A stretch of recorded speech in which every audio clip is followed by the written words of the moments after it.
Where I want to go with this is to kind of just paint what has happened over the last year or so, and then closer to us now, the first quarter. Just so when we give the prescription later on, we have a better idea as to where we're going. So I'm going to give you a first quarter comparison. Then we'll kind of answer the question together whether anything has changed in Jamaica, and then I'll give you some recommendations. But I brought a few slides to kind of give you, to help to make a perspective. So the first one that I want to look on is what has happened to interest rates. So this is what has happened to interest rate over time. You notice that interest rates are down to somewhere in the region of 4% on a Jamaican dollar instrument. So remember now, we're not talking about US dollars, we're talking about Jamaican dollars. There's one significant thing that happened to about 4.5% right now. What does that say about Jamaica? We're going to answer that question in a minute, but suffice it to say, interest rate conditions here has definitely changed, and we're going to talk a little bit more about that one as we go along. The next one we want to talk about is inflation. So if you look at the slide for inflation,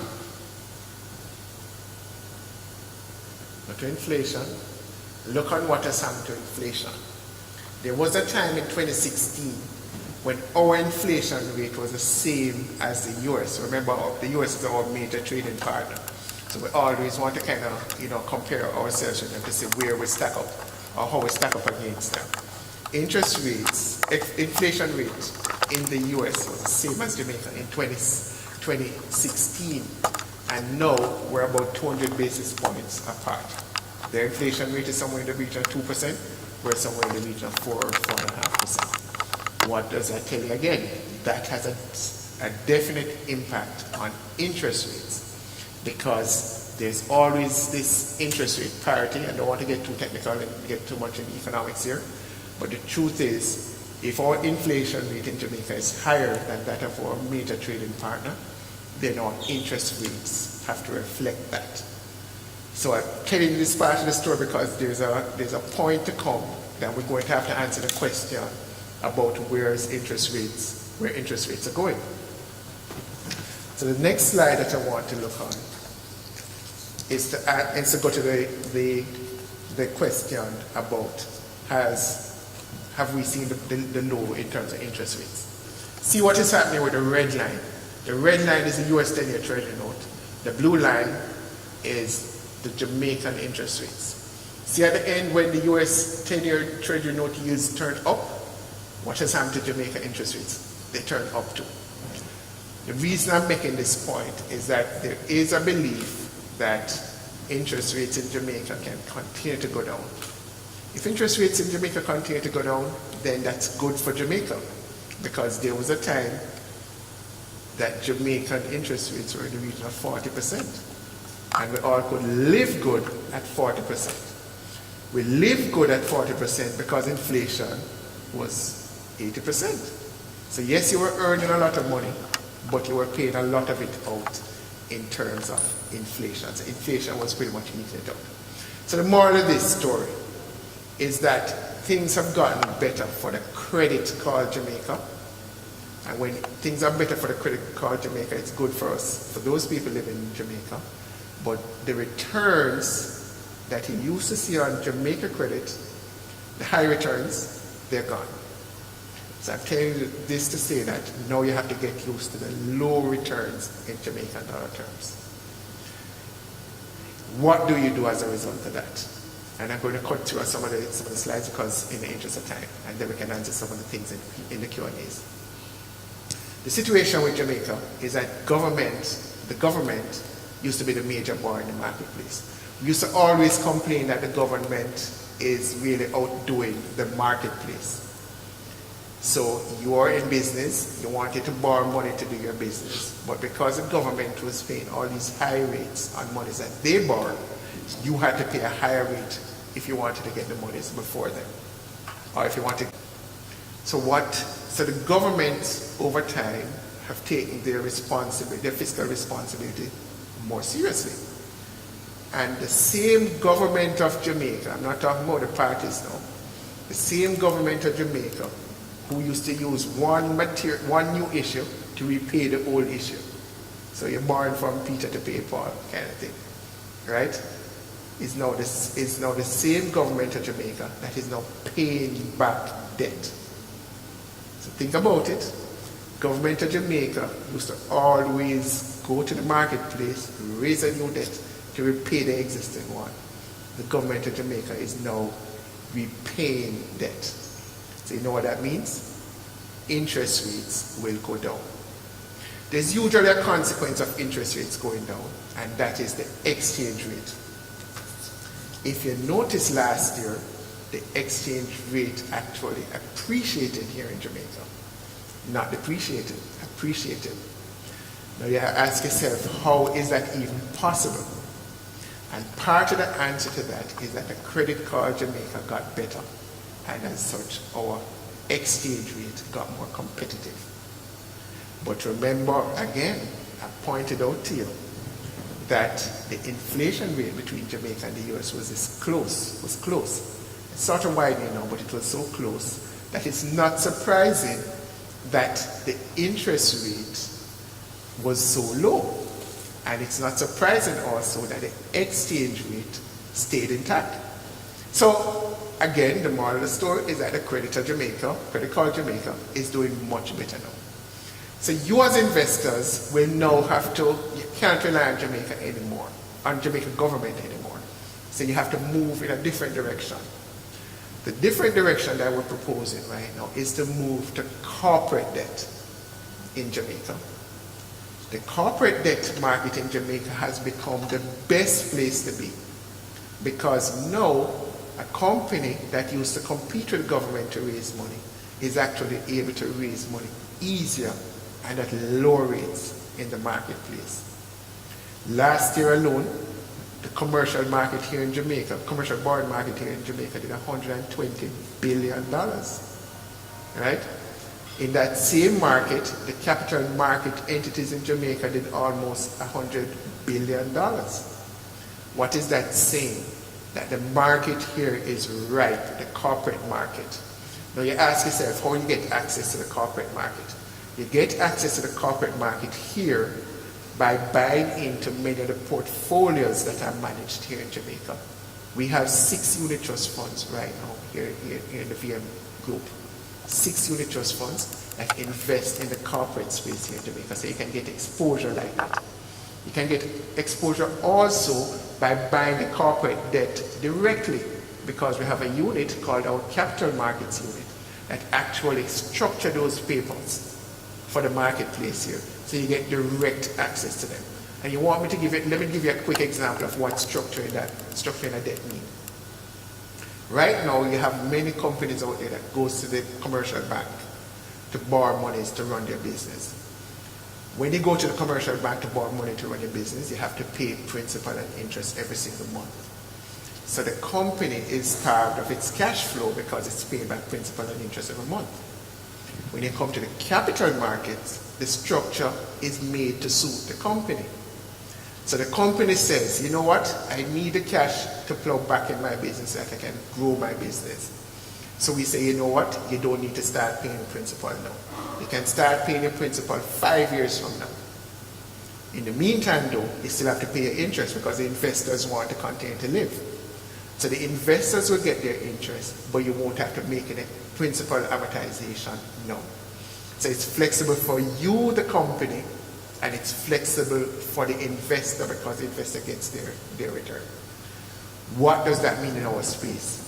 It means companies will go into the commercial banks and say, listen, I'm going to repay this debt, or I'm not going to borrow from you. I'm going to borrow in the capital markets because that is more convenient, that is more flexible for me. So we do that right here in our unit called the Capital Markets Unit. And Colando Hutchins is the head of that unit. Colando, could you just stand up quickly so they can see who you are?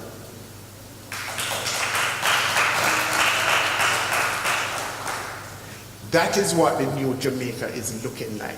The new Jamaica has moved in the direction of funding real businesses directly from you, the investors. And like I said, you have different routes to get there. You can invest through a unit trust, or you can invest directly in them. So we're saying the new Jamaica is allowing you to invest really into the real businesses in Jamaica. But we're taking it a little bit further for you. We're saying that we want you to have a diversified portfolio. What that means is that you cannot leave all your eggs in the one basket called Jamaica. So that's why we brought Greg and Bob over, because what we want to do is that we want you to understand that when you invest, you ought to be investing a portion of your funds here in Jamaica and a portion of your funds in different opportunities around the world. And I say around the world because there's the market in Latin America and the Caribbean. There's the market in Central America that we don't seem to benefit from any at all. So it's easy to get on a plane and get to Miami right now, but if you want to get to Honduras, if you want to get to Costa Rica, and some of those places, it's not that easy. And it's the same thing that is happening right now with investing in some of these countries. Because they have emerging industries there, they have good opportunities in there, but we don't seem to be able to access them. Because the truth is, they're not created like that. What we're doing is that we're bringing these opportunities to you. How do we do it? Greg has a lot of business opportunities in Latin America and the Caribbean through his dealings with them. What we're doing is that we're coming together with them, with Greg. And we say, listen, when you talk to a client in Honduras or Costa Rica or somewhere, we want to share some of those same opportunities with people here in Jamaica.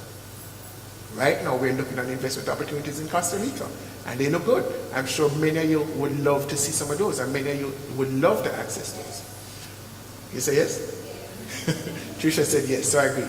So the point I'm making from all of this is that what we're doing is to widen the offering for you. So no more are you going to be saying that you're going to be investing in straight government of Jamaica bond because the yields are down significantly. It's not because you don't love the government of Jamaica and you love Jamaica, but the credit card Jamaica is paying you less in terms of yield down than it used to pay you in the past. So we're saying it's time to diversify, and we're bringing you the diversification opportunity. It means if you wanted to access markets in the Far East, you can get them. If you wanted to access markets in the Caribbean, you can get them. Anywhere you want to access a market, we can bring that opportunity to you through our relationship with Jefferies. And these guys are the most experienced guys in Jefferies. They've been around the blocks a couple of times, especially Greg. I had to tell you because he aged himself, if you recall, when he said he knew Michael Manley. Tricia was even born when Michael Manley was the Prime Minister. Right? So he definitely aged himself. Right? So the point I'm making is these guys don't have just age, but they have good experience. And we're leveraging their experience and giving you that opportunity to benefit from their experience. So we're going to be working together a lot more. We're creating some new opportunities that you're going to see. One of your advisors will tell you more about these as we go along. But the key to it is that now you will have access to a broader world than just simply the world called Jamaica. So the strategy is we're going to move from the straight fixed income opportunities here in Jamaica. We're going to access the capital markets here in Jamaica from, as I told you about the capital markets unit. We have created the opportunities with the unit trust funds where you can you take a retail route to the capital markets through the unit trust funds that we have. We're saying to you also that the equities market is a right opportunity here in Jamaica, because if you look on what the equities market did last year, the equities market here in Jamaica was up like 50% last year. How many of you benefited from that? If you were to take a simple average of the market last year, the real returns on the market was somewhere in the region of 30%. We have a unit trust that is managed by VM Wealth that Tricia loves, but is particularly invested in equities, and the returns were in excess of 30% last year. So the point I'm making to you is that you can get easy access to these markets by getting into some of the things that we sell. Then we have the real estate market here in Jamaica, which I love to tell people This is not just me saying it, I've heard it from other noted persons here in this business, that the real estate market here in Jamaica is cheap. Not that the product is cheap enough, it's just that the market has not reflected the true value of real estate in the good credit called Jamaica. So just think about what has happened here in Jamaica. The credit has gotten better, but it is not yet reflected in the real estate market. What should you as an investor do? You as an investor should use this arbitrage to buy into the real estate market.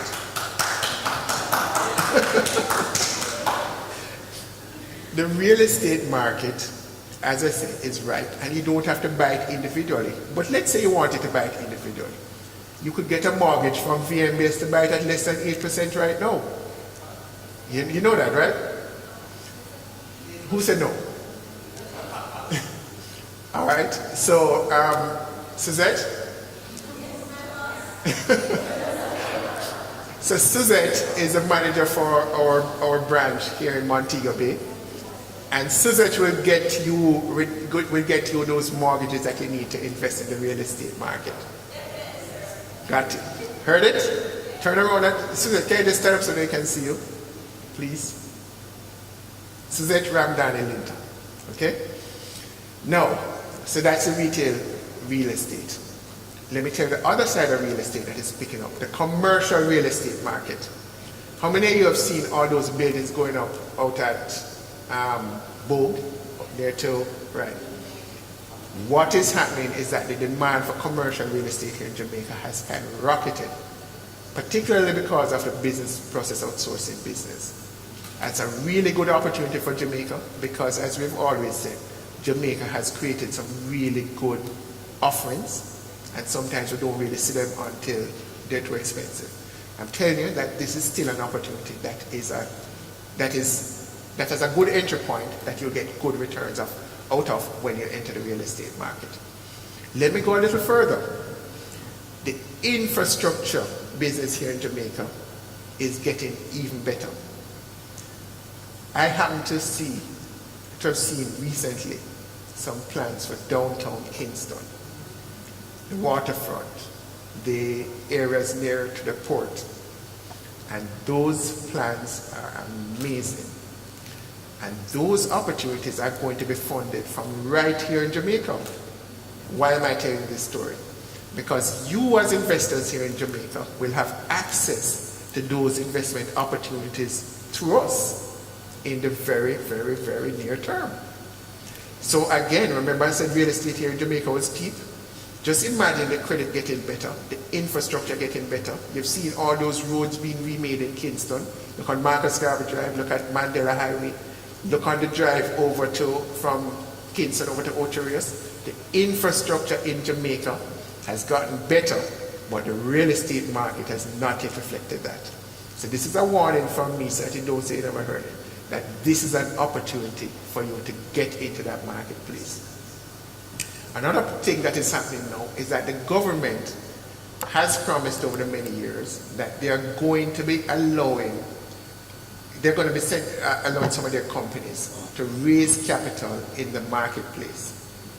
There's one right now in Manchester, the wind farm in Manchester, that has been a really good profitable business over time, that will be raising capital from the marketplace in a couple of months. Why am I telling you this story again? Because it's going to be a good opportunity for you as investors to get in that game. And where will you access that? You'll access that directly through VM Wealth Management again. So I'm saying this to say that there are so many things happening in the space called Jamaica that will give you investment opportunities here. But they're not limited to here is what we're here to say, and that's why we have these guys. So don't let me go any much longer. I think I've gone long enough, but suffice it to say, there are plenty of opportunities, and we'll create access to those opportunities for you. So I'm going to stop here for now, and then I'm going to take questions from here.